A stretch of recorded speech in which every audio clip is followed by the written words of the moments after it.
Dopo l'insediamento formale, oggi l'insediamento sostanziale. Lei prende pieno possesso dei poteri di sindaco di Porto Empedocle, una parola pesante come un macigno aleggia attorno al comune di Porto Empedocle che è il dissesto.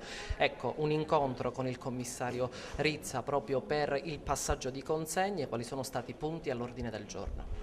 Naturalmente si parte dalla verifica di cassa, attendiamo proprio che gli uffici ci diano le risultanze di quest'atto formale e naturalmente analizzeremo dettagliatamente la situazione prima di assumere qualsiasi decisione. La decisione sul dissesto non è del sindaco ma è del Consiglio Comunale. Naturalmente sono state date delle indicazioni forti da parte della Corte dei Conti e della stessa dottoressa Rizza che in una nota interna sostiene che in effetti secondo lei il dissesto sarebbe l'unica soluzione. Noi come amministrazione però ci riserviamo di valutare di avere un colloquio con la Corte dei Conti perché chiaramente il dissesto è comunque un atto grave.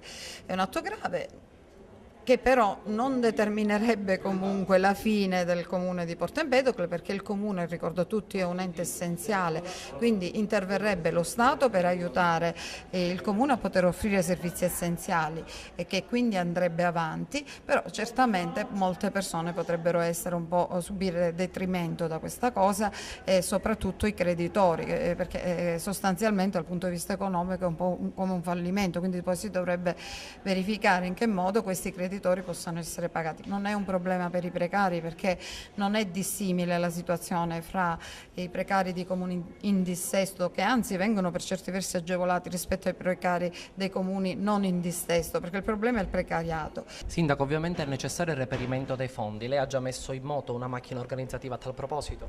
Noi stiamo verificando, infatti anche appunto attendo la cassa proprio perché sostanzialmente la cosa principale è stata una crisi di liquidità del comune.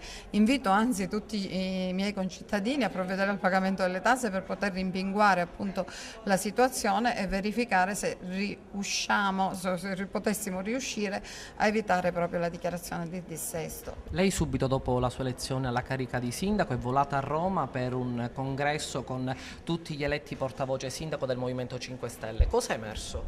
Beh, è emerso che c'è sicuramente una sinergia, una collaborazione fra tutti i sindaci già eletti che si mettono a disposizione e questo spirito di collaborazione è sicuramente positivo ed essenziale alla buona riuscita delle amministrazioni perché le esperienze pregresse ti inducono a ben sperare che ce la si possa fare bene. Noi abbiamo una sola lobby che è quella del popolo sovrano, io avrò solo una lobby che è il popolo empedoclino. Perché poi l'unico comune denominatore di tutti i comuni eletti con il Movimento 5 Stelle che sono dei comuni che passano da situazioni estremamente gravi. Sì, appunto, noi in genere ereditiamo comuni in macerie, forse lì i cittadini si rendono conto che non si può stare più alle dipendenze del vecchio sistema clientelare se non si vuole soccombere e allora danno fiducia a persone della società civile, quale noi siamo, non abbiamo mai fatto politica attiva, oneste, competenti, preparate proprio per poter andare avanti e dare una svolta significativa alle situazioni del Paese. Nominata anche la squadra degli assessori, chi sono? Gli assessori sono l'avvocatessa Maria Calabrese,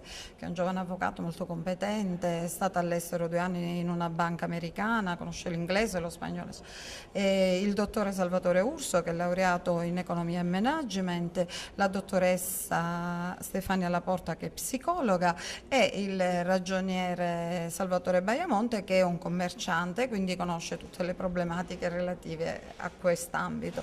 Per cui penso che con questa squadra potremo fare bene sicuramente.